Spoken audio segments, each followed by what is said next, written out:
Alwar news के सभी श्रोताओं को, दर्शकों को आज स्टूडियो में हार्दिक अभिनंदन है। आज हमारे मध्य एक बहुत बड़ी शख्सियत, एक बहुत बड़ा व्यक्तित्व, आदरणीय पूजा कपिल, जो भाजपा की महिला मोर्चा की राष्ट्रीय उपाध्यक्ष हैं और राजस्थान प्रदेश की प्रवक्ता हैं। उनसे हम बहुत से सवाल पूछेंगे, बहुत से ऐसे पहलुओं पर प्रकाश डालेंगे जो अधिकतम अछूते रह जाते हैं। तो किसी भी व्यक्ति से कोई भी प्रश्न करने से पूर्व सर्वप्रथम उसके प्रारंभिक जीवन के विषय में पूछा जाता है। तो मैं आदरणीय से सर्वप्रथम यही प्रश्न करूंगा कि आपकी बचपन कैसे गुजरा और बचपन से युवावस्था तक, अध्ययन तक आप किन परिस्थितियों में गुजरी और वहां पर आपको क्या क्या सुविधाएं मिली, क्या क्या असुविधाएं मिली, उस विषय में आप जरा प्रकाश डालें, हमारे श्रोता जान सकें आपके विषय में। बहुत बहुत धन्यवाद। आपने मुझे आज इस अलवर न्यूज के इस कार्यक्रम में बुलाया। प्रवीण जी, आज आपने सवाल बिल्कुल ऐसा पूछा है, जनरली बीइंग ए प्रवक्ता आज के करंट विषयों पर जवाब दिया जाता है, लेकिन हाँ, मैं बचपन में मेरी जन्मभूमि धौलपुर है राजस्थान में, और एक मध्यम वर्गीय परिवार में मेरा जन्म हुआ। और मैं ये नहीं कहूंगी कि मैं कोई असुविधाओं में पली बड़ी। मेरे माता पिता ने मुझे जो सब एक माता पिता अपने बच्चों को अच्छी पढ़ाई के लिए, एक अच्छे भविष्य के लिए अच्छी तरह से पढ़ाते हैं, लिखाते हैं, पहनाते हैं, एक सक्षम मध्यम वर्गीय परिवार जिसे कहा जाए। पिताजी मेरे बैंक में मैनेजर के पोस्ट पर रहे। माँ मेरी बहुत घरेलू थी, लेकिन वो पढ़ी लिखी महिला, वो पीजी किए हुए थी, हेमोपैथ में उन्होंने डॉक्टर भी किया हुआ, लेकिन पारिवारिक जिम्मेदारी संभालते हुए हम 4 भाई बहनों के साथ में पले बड़े। निश्चित तौर पे जैसे एक हर मध्यम वर्गीय परिवार में होता है, हर बच्चे को कुछ ना कुछ बनाने का सपना।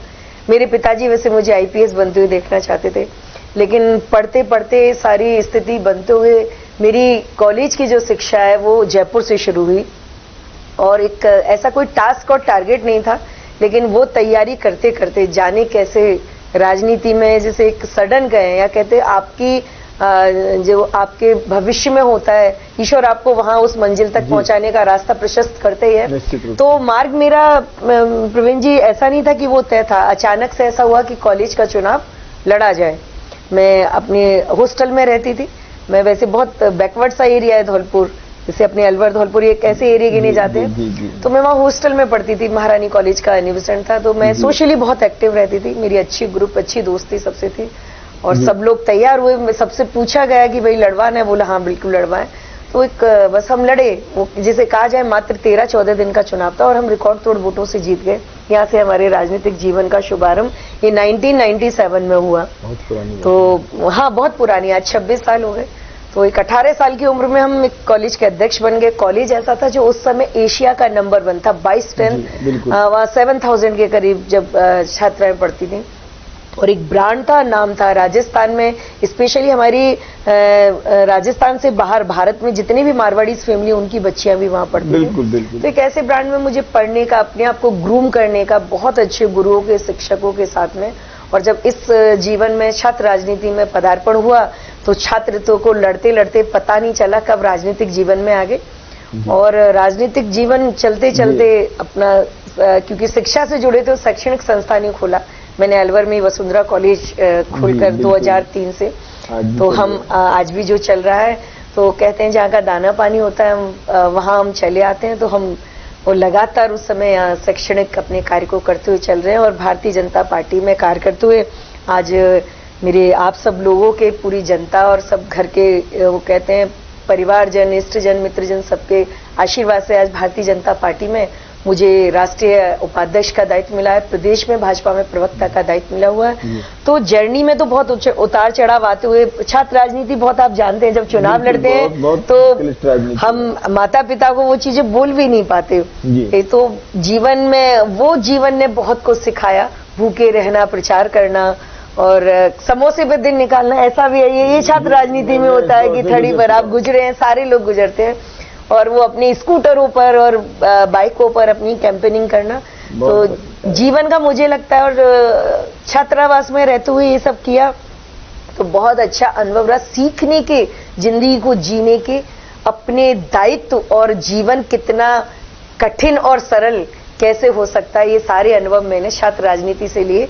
और आज राजनीतिक जीवन में, सामाजिक जीवन में, विभिन्न सामाजिक संगठनों में रही, बहुत सारों में रही, बहुत सारे सामाजिक कार्य करते हुए, बहुत सारी संस्थाओं से, एनजीओ से जुड़ते हुए, बहुत समाज के कार्यक्रमों से जुड़ते हुए आज अनवरत मैं राष्ट्रीय राजनीति में 10 साल से हूँ। लगभग 28 राज्यों में अपने प्रवास करते हुए आज 26 वर्ष में अपने पूर्ण कर चुकी हूँ राजनीति के। और आपने जिस दौर के विषय में बताया वो बड़ा विलक्षण दौर होता है, जो छात्र जीवन जिसे आपने कहा, और जहां तक आपका लक्ष्य कुछ और था और आप बन कुछ और गए, तो तुलसीदास जी की वो चौपाई चरितार्थ हो गई कि हो ये सोई जो राम रचे राखा। बिल्कुल। या क्यों हम अपनी मर्जी से कुछ नहीं कर सकते, हम केवल संकल्प बना सकते हैं, लेकिन ईश्वर हमारे संकल्प को कहाँ ले जाकर छोड़ता है, ये ईश्वर के ऊपर है। मैंने आपके विषय में जितना भी सुना है आज तक, मैंने कभी कंट्रोवर्सी में आपको नहीं सुना। राजनीति में कंट्रोवर्सी प्रधान होती है, चाहे दलगत हो, यानी अपने के दल के अंदर हो या दूसरे दलों के अंदर हो। ये विरोधाभास या कंट्रोवर्सी न होने का एक कोई तो कारण होगा, मुझे बताएं आप। बिल्कुल प्रवीण जी, मेरे जीवन का एक हमेशा से जीवन को जीने का ऐसे कहिए या आपके इथिक्स और वो होते हैं कि गलत का मैं कभी साथ नहीं देती, और जिसे एक धोखे से मुझे सख्त नफरत है। और तीसरा जो मूल मंत्र मेरे जीने का है, मैं बहुत सकारात्मक पॉजिटिविटी के साथ जीवन जीना पसंद करती हूँ कि जब आप नेगेटिव नहीं होगे तो नेगेटिविटी आपके पास नहीं आएगी। आप अपने कर्म करिए, आप अच्छा करिए, मुझे लगता है वो आपके आसपास के लोगों के मन से भी आपकी नकारात्मकता को खत्म करती है। और जब आप सकारात्मक सोच के साथ चलते हैं तो ईश्वर भी कहता है आप जैसी लाइन पर चलोगे वैसी ही चीजें आपके जीवन में आती जाएंगी।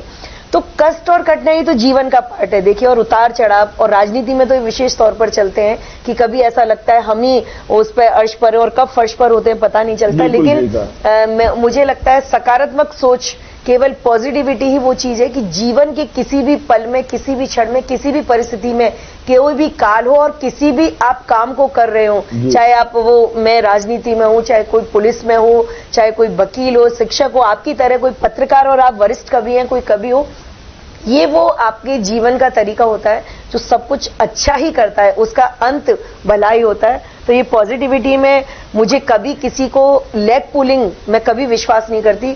मैंने हमेशा विश्वास किया है अपनी लकीर को बड़ी करो, दूसरे की को मिटाने की कोशिश ना करके मैं मेरी लकीर को बड़ा करने के पथ पर चलती हूँ। और मुझे लगता है शायद जीवन का सबसे बेहतर तरीका यही है। मैं समझता हूँ आपकी जो भावना है वो कहीं ना कहीं भारत के दो बहुत ही पुराने नेताओं से मिलती जुलती हैं। मेरा विचार है ऐसा मेरा विचार है। जैसे एक नेता हुए भाजपा में अटल बिहारी वाजपेयी, जो अजात शत्रु थे। बिल्कुल, आप मेरे उनका कोई भी शत्रु नहीं था। दूसरे कांग्रेस में हुए सरदार वल्लभ भाई पटेल, वो भी अजात शत्रु थे। उनके प्रशंसक आपको बीजेपी में भी मिलेंगे और अटल जी के प्रशंसक आपको कांग्रेस में भी, सभी दलों में मिलेंगे। तो इस प्रकार के चरित्र का यदि कोई नेता निर्धारण करता है, अपने आप को इस लेवल पर पहुंचता है, तो मुझे कुछ ऐसा लग रहा है कि आप कहीं ना कहीं ये मेरा सौभाग्य, बिल्कुल मैं प्रभावित नहीं हूँ, ये मेरा सौभाग्य रहा। मैं उन लोगों से मिली। मैं आदरणीय भैरू सिंह जी उस समय मुख्यमंत्री थे जब मैं अध्यक्ष थी।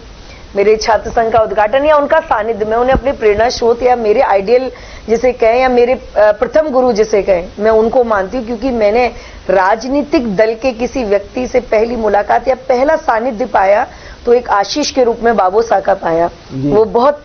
वो उन दिनों का वो एहसास, वो आज जब हम इस इतने वर्षों की राजनीति में पहुंचे हैं, तो एक मुख्यमंत्री रहते जो वात्सल्य उनसे मैंने प्राप्त किया ना, जो प्रेम, वो मैं भूल नहीं सकती जीवन में। ऐसे ही मैं अटल जी से वो प्रधानमंत्री के रूप में जब पहली बार आपको याद हो तो जयपुर में कार्यकारिणी हुई थी 98 में, मैं इतने सारे वीआईपी उसमें रोक थी, लेकिन आदरणीय रामदास अंकल जी से मैंने बोला मुझे भी मिलना है। और मैंने अपने कॉलेज और यूनिवर्सिटी की उनको वो बातें ऐसे सुनाई 20-25 मिनट तक। पीएम आज इमेजिन नहीं कर सकते, और उन्होंने उन पर एक्शन लेके 2 करोड़ का फंड उस जमाने में भेजा, बिलीव कर सकते हो। मुझे दोबारा मिलने का मौका मिला, तो मैं उनसे बहुत प्रभावित रही हूँ। ये मेरी आइडियल पर्सनैलिटी आदरणीय भैरू सिंह जी और आदरणीय अटल जी केंद्र में, तो निश्चित तौर पर कहीं ना कहीं अपने आइडियलों का इंप्रेशन रहना भी चाहिए और वो हमें आता भी है। अटल जी के विषय में तो यहाँ तक सुना है कि कांग्रेस की सरकार राजस्थान में थी और बीजेपी की सरकार भारत सरकार यानी केंद्र में थी। राजस्थान में सूखा पड़ा, अकाल पड़ा, उन्होंने इतना धन भेजा, इतना धन और इतना अन्न भेजा कि खुद कांग्रेस को मजबूर होकर उनका समर्थन करना पड़ा, प्रशंसा करनी पड़ी कि हमें ऐसा लगा ही नहीं कि हमारी विपक्ष की पार्टी केंद्र में बैठी हुई है। सेकंड थिंग, मैं एक प्रश्न आपसे और करता हूं, ये बहुत इस समय बहुत ज्वलंत प्रश्न है मेरा कि देखिए, कहीं न जाने और जाने के दो तरीके होते हैं जी। मैंने आपसे कहा रामचंद्र जी की प्रतिमा का अनावरण हो रहा है, प्राण प्रतिष्ठा हो रही है, आपको वहां जाना चाहिए। पहला तरीका होता है बिल्कुल जाएंगे, अवश्य जाएंगे, क्यों नहीं जाएंगे, ये तो हमारे आराध्य हैं जी। एक मध्य तरीका होता है, दूसरा होता है बिल्कुल जाएंगे, जब उछीड़ हो जाएगी, जब भीड़ कम होगी तब हम वहां अवश्य जाएंगे, क्योंकि उस समय हम आराम से दर्शन कर पाएंगे। एक तरीका ये होता है कि हम तो बिल्कुल ही नहीं जाएंगे। आप ये देखिए कि जो बिल्कुल ही नहीं जाएंगे वाले अगर वहां अब गए तो वो किस मुंह से जाएंगे। तीन तरह के उत्तर मिले इसी दरमियान, आपने देखा। मैं आपको तीनों उत्तरों का जवाब निश्चित तौर पर, इस सनातन को, इस देश की संस्कृति को जो मानते हैं, इस भारत की आत्मा को जो पहचानते हैं, राम इस देश की जीवन पद्धति है, राम इस देश की नहीं, मैं कहूंगी इस ब्रह्मांड की जीवन पद्धति है। राम सा मन, राम हमारे जन्म के साथ राम, मृत्यु के साथ राम, ये सनातन संस्कृति की आत्मा है। राम जैसा बेटा, सीता जैसी बहू, लक्ष्मण जैसा भाई, राम राज्य की कल्पना, राम के आदर्श, राम पर चलना है।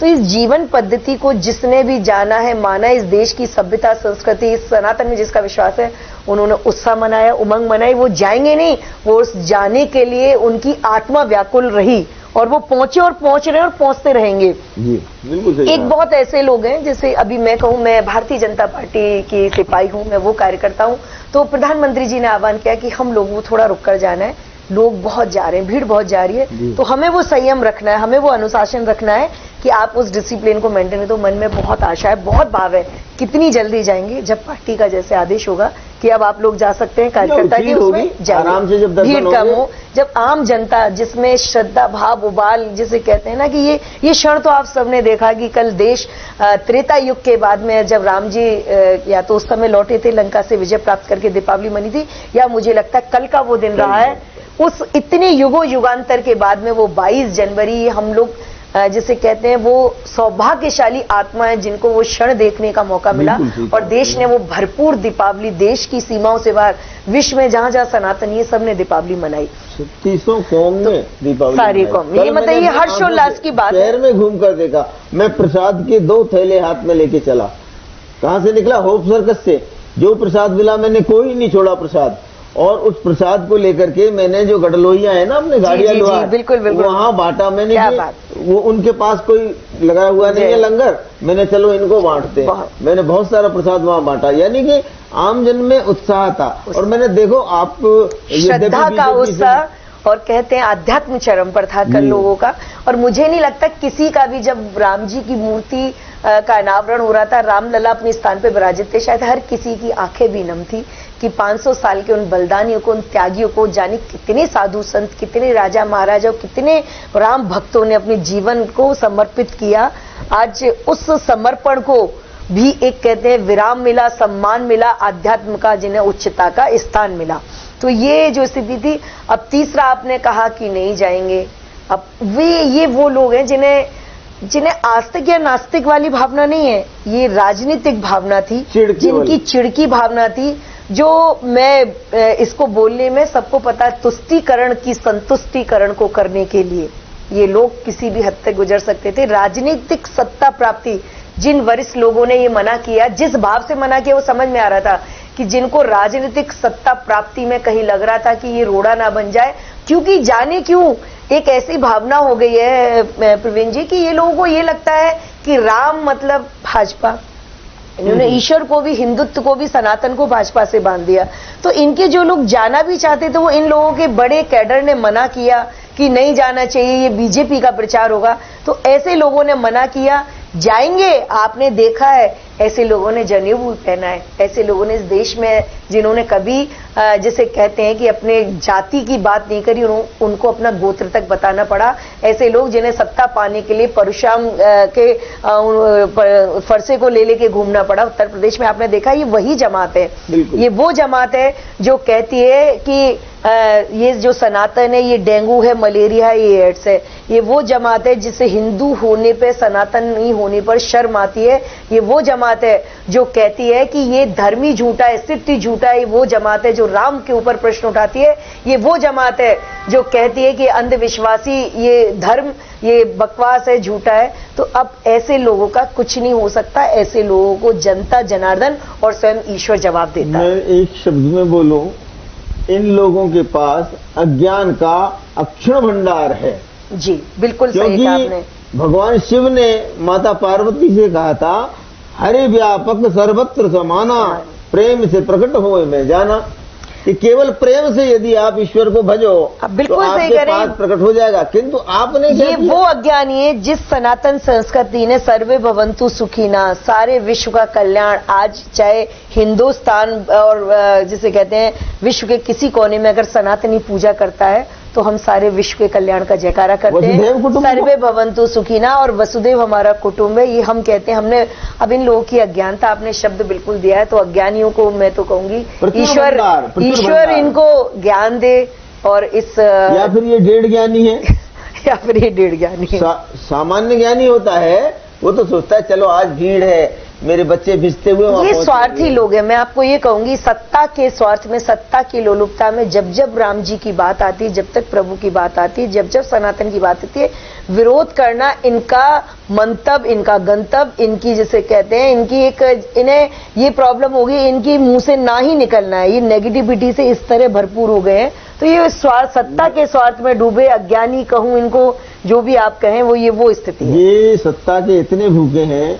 मैंने तमाम साम्यवादियों को जो अपने आप को नास्तिक कहते हैं, छुपकर कोने में खड़ा होकर हनुमान जी के दर्शन करके हाथ जोड़ते हुए देखा है। वो देवी की पूजा भी करते दिख जाएंगे आपको। सनातन को गालियां देने वाले मंदिर में खड़े होकर कोने में खड़े होते। थोड़ा तकलीफ यहाँ होती है, थोड़ा तकलीफ यहाँ होती है कि सनातनी के समय तो इन्हें विरोध करना होता है, लेकिन जब इनको रोजा इफ्तार करना होता है, जब इनको मस्जिद जाना होता है, तो इनको फिर कोई आपत्ति नहीं होती। ये थोड़ा सा विरोधाभास में नास्तिक लोगों का आज तक नहीं समझ पाई हूं कि आप जब हमें सर्वधर्म भाव, अगर ये सेकुलर देश है, आप इसको सेकुलर देश मानते हैं, तो आपको सर्व धर्मों का समभाव रखना चाहिए। तो पर्टिकुलर किसी धर्म से आपको दूरी रहती है, बाकी जगह से आपको प्रेम रहता है, तो सर्व धर्म भाव, सर्व प्रेम, सर्व संभाव रखिए ना, क्या दिक्कत है। देखिए हमारी मिलिट्री, हमारे अर्धसैनिक बल आज देश में कहीं नहीं है, केवल सीमाओं पर हैं। जी, इनके जमाने पर सीमाओं पर अर्धसैनिक बलों की और मिलिट्री की कमी होती थी,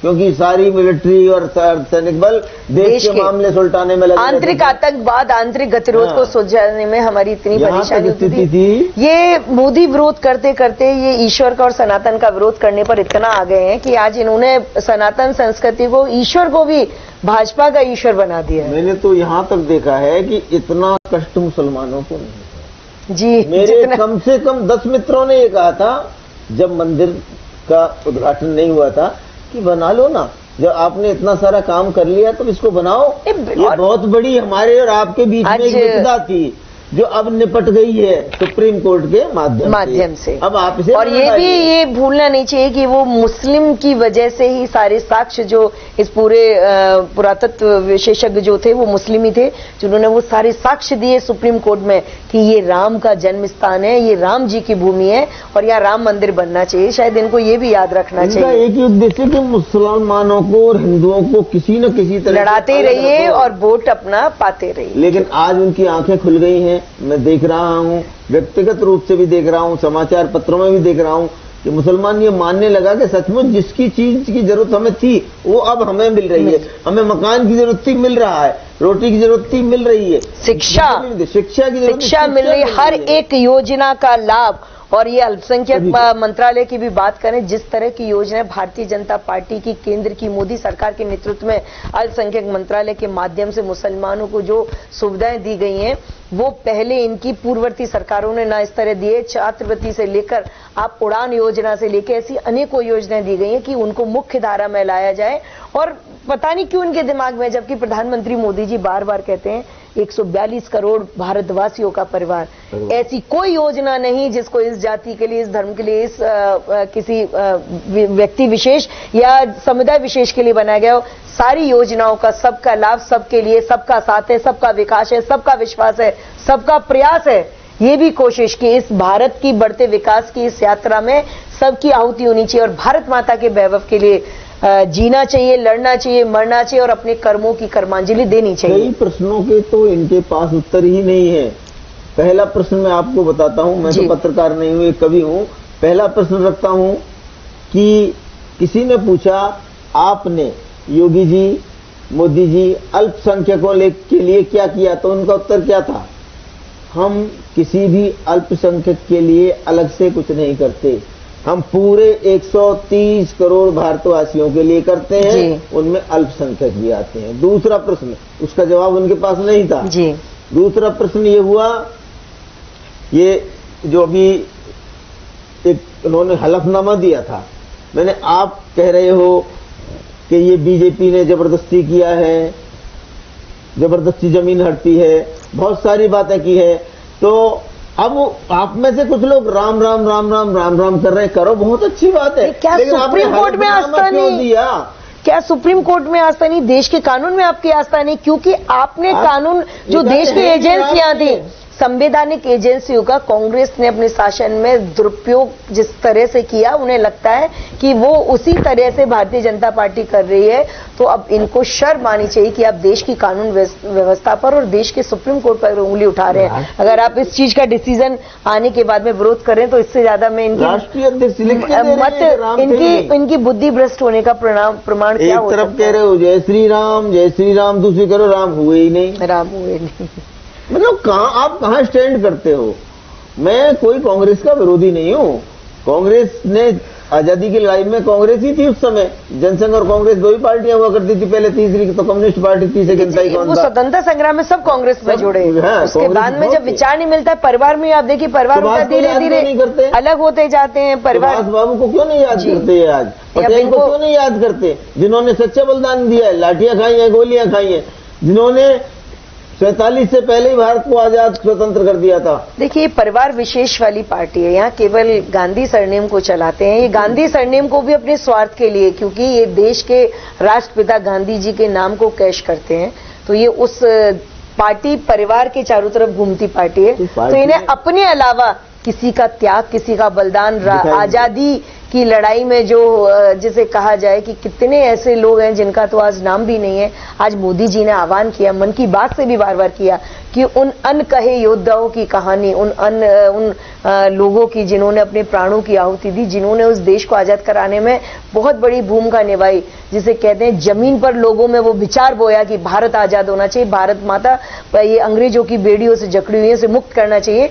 उन लोगों की भी स्टोरी आपने देखी होगी, बहुत सारे छोटे छोटे जिलों से निकाली। तो ये चीजें ऐसी होती हैं जिनको यही एक राष्ट्र के नेतृत्व का राष्ट्र धर्म होता है कि हर किसी ने, जिसने इस राष्ट्र के निर्माण के लिए, इसके विकास के लिए उस नींव का पत्थर बन के अपने आप को उस नींव में समाहित किया है, उनकी भी बातों को बोला जाए। केवल कंगूरे बनने से जीवन नहीं चलता। राम जी ने खुद ने कहा है, विनय न माना जलद जड़ गए 3 दिन बीत और बोले राम सको तब भय न प्रीत। 3 दिन तक विनय किया आपने, सविनय आंदोलन, अवज्ञा आंदोलन और भारत छोड़ो आंदोलन, तमाम आंदोलन चलाए। ये दुष्ट नहीं माने, अंग्रेज नहीं माने।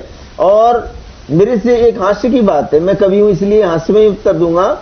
किसी ने पूछा कि भारत को आजादी चंद्रशेखर आजाद, भगत सिंह, सुभाष बाबू, बटुकेश्वर दत्त और सुखदेव इन्होंने दिलाई या गांधी जी ने दिलाई? मैंने दोनों ने दिलाई। गांधी जी ने पिटवा पिटवा के दिलाई, इन्होंने पीट पीट के दिलवाई।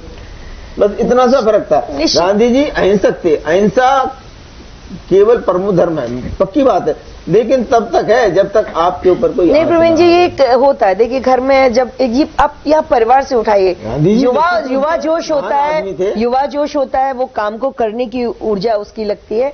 और जो आपके सीनियर होते हैं वो समझाते हैं कुछ बात, तो उनकी वरिष्ठता, उनका अनुभव और उनका संयम, उनकी अहिंसा, उनका प्रेम इसमें। तो गांधी जी का जो कहे नरम दल और गरम दल जिस तरह से बढ़ा था वो आंदोलन, तो गांधी जी की अहिंसा या गांधी जी का जैसे कहें उनका अपना उद्देश्य था, अपना तरीका, कार्य पद्धति, उसके बहुत बड़ी भूमिका के साथ साथ बिल्कुल हम नहीं भूल सकते कि भगत सिंह, चंद्रशेखर जी का वो अपने बाबू। आप में, सुभाष बाबू का जो आंदोलन था, जिस तरह से उन्होंने सेना बनाई या जिस तरह से अंग्रेजों का प्रतिकार किया, आघात किया और उन्हें मजबूर किया कि अगर इस भारत में रहेंगे तो केवल पिटकर ही नहीं, आपकी लाठियां झेलकर ही नहीं, हम लोग आपको पीट कर भी और मार कर भी, ये जनता जाग चुकी है, अपने अधिकारों का उपयोग करते हुए अपने देश में रहेगी। शिवराम राजगुरु का नाम कौन लेता है, जो उस समय आतंकियों के सबसे बड़े शार्प शूटर थे, जिन्होंने सैंडर्स, कातिल सैंडर्स का, जिन्होंने लाला लाजपत राय की हत्या की थी, उसका कत्ल किया था। केवल इसी कारण सब सेनानी है, सब सेनानी को जितना बड़ा योगदान हमारे श्रद्धेय राष्ट्रपिता महात्मा गांधी जी का है, वैसा ही योगदान हर एक व्यक्ति का रहा है, सब सामूहिक प्रयास से आज हम लोग आजादी की सांस ले पा रहे हैं। और हमें हर किसी के लिए श्रद्धावान होना चाहिए, चाहे वो मेरे अलवर के किसी गांव में, अगर उसने भी उस समय इस देश के आजादी के आंदोलन में अलग जगाने के लिए अगर वो 4 घरों में घूम के इकट्ठा किया होगा, बहिष्कार किया होगा अंग्रेजों के सामान का, हर एक उस नारी का योगदान है जिसने अपने कपड़े और ज्वेलरी तक जला दी कि मैं अंग्रेजों की एक चीज आने नहीं दूंगी। हर एक उस पत्नी का और उस माँ का, उन सब का योगदान है जिन्होंने तिलक करके भेज दिया कि जाओ देश को आजाद कराने के लिए। बहन जी, जो एक आतंकवादी को अपने अंग वस्त्रों में छुपाकर ट्रेन में बैठा करके और कलकत्ता तक ले गई, उस बहन को क्या कहा जाए? वो जीवन दाप पर लेके वो लोग चले, तो सब किसी का योगदान है, किसी व्यक्ति विशेष से ये आजादी नहीं मिली, ये देश के सामूहिक प्रयास करने वाले सारे स्वतंत्रता सेनानी, और हमें उन्हें बार बार शत प्रणाम करना चाहिए। आज आजादी की हवा में हम जैसे कहें श्वास ले पा रहे हैं। जो अहिंसा आंदोलन था वो भी निश्चित रूप से बहुत अच्छा रहा, कारण कि लोग जहाँ पर लाखों मरते वहाँ पर 25,000 ही मरे जी।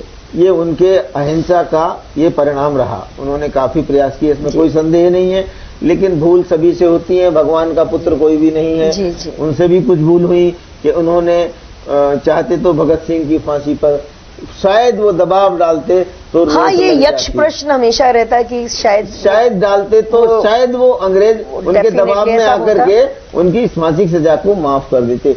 नहीं तो 23 वर्ष का इतना अच्छा लेखक, इतना बड़ा क्रांतिकारी इतनी छोटी सी उम्र में चला गया।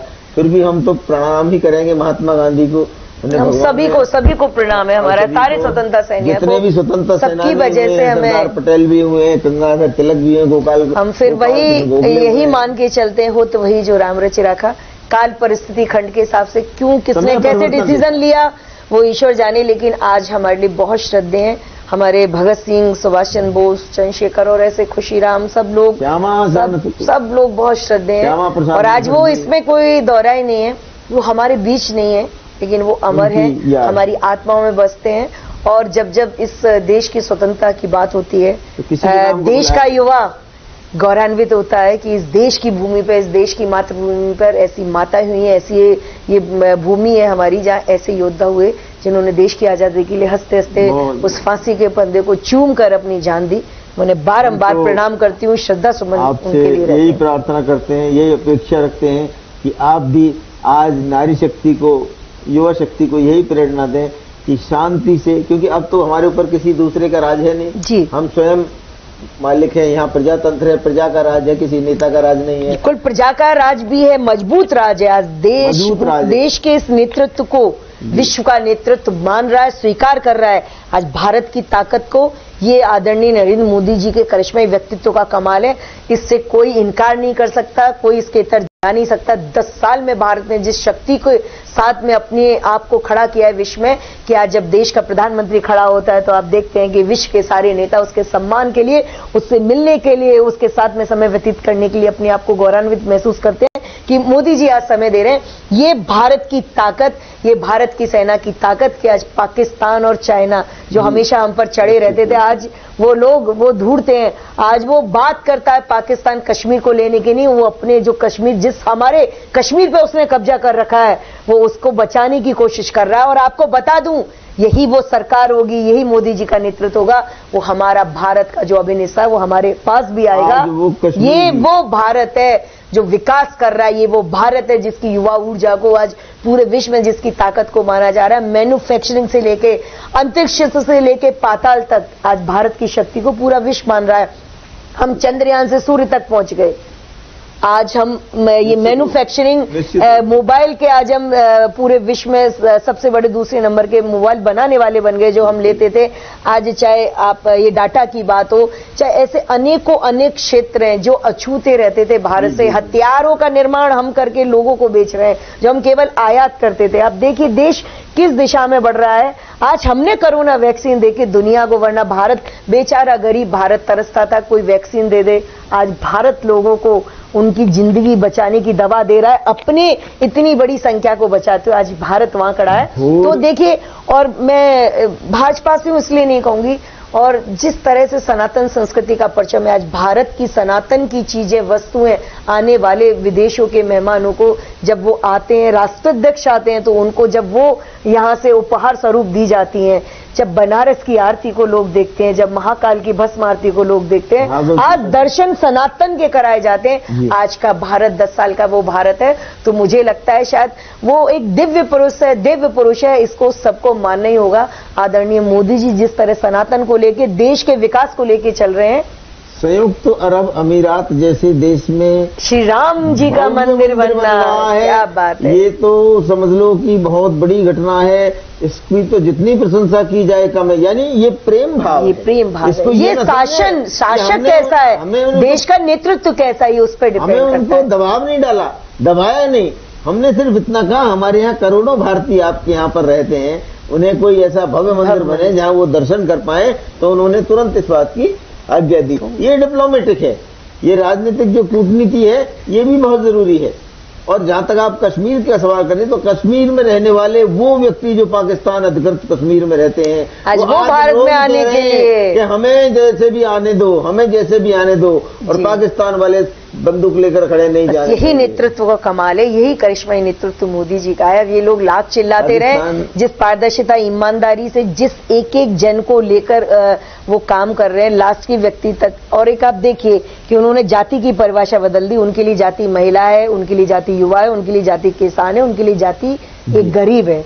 वो इससे इतर होकर काम कर रहे हैं। तो निश्चित तौर पे करिश्माई नेतृत्व के साथ में आज देश चल रहा है, और हम सबको ये प्रार्थना करनी चाहिए, भारत माता का वैभव बढ़े, भारत का वैभव बढ़े, और सनातन संस्कृति की जय जयकार जिस तरह से आज विश्व में हो रही है, ये लगातार होनी चाहिए। ये जीर्णोद्धार जो क्षेत्रों के हो रहे हैं, ये हमारी संस्कृति, ये इतनी वैज्ञानिक पद्धति है हमारी सनातन संस्कृति, आज इसको विश्व इसको अपनाने रहा है। आप देख रहे हैं कितने विदेशी आज सनातनी होकर वो यहाँ वृंदावन से लेके, और आप चाहे वो आपके काशी तक की बात हो, उसको वहां आ रहे हैं, घूम रहे हैं हमारे देश के विभिन्न विभिन्न क्षेत्रों में, और आज पूरी तरह से सनातन में ही होकर आज अमेरिका के लोग हिंदू बनकर जीवन जी रहे हैं। आज यूरोप में लोग हिंदू बनकर क्रिश्चियन से हिंदू कन्वर्ट हो रहे हैं। तो हमें सौभाग्यशाली होना चाहिए कि हम उस देश में धरती पर पैदा हुए जो सर्व कल्याण की बात करती है। अंत में आपसे एक प्रश्न करना चाहूंगा। आपने बहुत सारी बातें बताई, आपने बिना किसी पार्टी की का बहुत ज्यादा विरोध किए हुए केवल सत्य को रखा, और मैं उसी सत्य को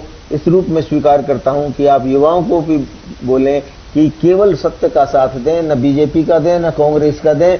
सत्य जहां है उसके साथ रहें, और सत्य कहां है वो आप जानते हैं। ऐसा कुछ युवाओं को एक प्रेरणा स्रोत आखिरी में आप हमको अंत में जाते जाते मैं जरूर बिल्कुल बोलूंगी इसको। प्रवीण जी, मेरे आइडियल हैं स्वामी विवेकानंद जी, और हम सबको शायद इन युवाओं को युवा दिवस के रूप में जिनकी जन्मदिन को मनाया जाता है 12 जनवरी को, तो जब विश्व में भारत को एक सपूरों का देश, एक पिछड़ों का देश कहा जाता था, और जब उन्होंने जब जाकर और जब वो वहां बोले, तो भारत के इस एक्चुअल स्थिति को लोगों ने देखा और समझा, और भारत की ताकत को पहचान मिली। तो आज नरेंद्र से नरेंद्र तक, मैं पार्टी की बात ना करके युवाओं से कह रही हूं, आज नरेंद्र से नरेंद्र तक जो भारत बदला है, जो भारत का विश्वास बदला है, और सबसे बड़ी बात होती है कि इस देश के युवाओं को एक सही दिशा देने का काम, इस देश के युवाओं की शक्ति को विश्व में एक पहचान देने का काम जो हमें मिल रहा है। और मैं यही कहूंगी आप सबसे कि सबसे बड़ा अगर काम होता है जीवन जीने का तो मातृभूमि के लिए हम 2 घंटे भी दे पाए तो हमें देने चाहिए। ये जो भूमि, ये जो भारत माता जो हमारी मातृभूमि है, जहाँ जो हमें पालती है पोसती है, जिस भूमि को चीर कर वो अन्न उपजता है और हम उससे पालित पोषित होते हैं, तो उसके लिए समर्पण होना चाहिए। और जिस देश के युवाओं ने अपनी जन्मभूमि, अपनी मातृभूमि को सर्वोपरि रखा है, उस देश को बढ़ने से कोई रोक नहीं सका है। छोटा सा इजराइल इसका उदाहरण है। तो आप अपने जीवन में अच्छा बढ़ना है तो ध्यान रखिए, अगर ये देश अच्छा है तो ये समाज अच्छा है, और ये समाज अच्छा है तो आपका परिवार अच्छा है, और परिवार अच्छा है तो आप अच्छे हो। ये एक सर्किल है, ये घूमता है। आप अच्छे हो तो परिवार अच्छा रहेगा, परिवार अच्छा रहेगा तो समाज अच्छा रहेगा, देश अच्छा रहेगा। यानी देश के लिए काम करिए, देश के लिए जीवन जिए, आपका और आपके परिवार का, आपका सबका कल्याण होगा, सब कुछ अच्छा रहेगा। मातृभूमि सर्वोपरि है, भारत मां की सेवा करिए, देश के विकास के लिए काम करिए, सब कुछ अच्छा होगा। आपको अच्छा नेतृत्व इस समय विश्व में जो हमारे भारत के में मिला हुआ है, उसके काम को देखते हुए आप अपनी भूमिका को, उसमें अपनी कर्मों की आहुतियों को इस महायज्ञ में देते रहिए। आपने बहुत अच्छी अच्छी बातें बताई, युवाओं को प्रेरित किया, समतुल्य लोगों को प्रेरित किया, और वृद्धों के विषय में जो गुणगाथाएं गाई वो भी बहुत बड़ी बात रही। आज का आपका साक्षात्कार बहुत ही मील का पत्थर साबित होगा। आपके विचारों से हम बहुत प्रसन्न हैं और निश्चित रूप से हमारे श्रोता भी बहुत प्रसन्न होंगे, और भविष्य में भी हम किसी न किसी दिन आपसे इसी तरह इसी स्टूडियो में किसी न किसी विषय को लेकर मिलेंगे। तब तक के लिए धन्यवाद। जय श्री राम। जय श्री राम। जय श्री राम। भारत माता की जय।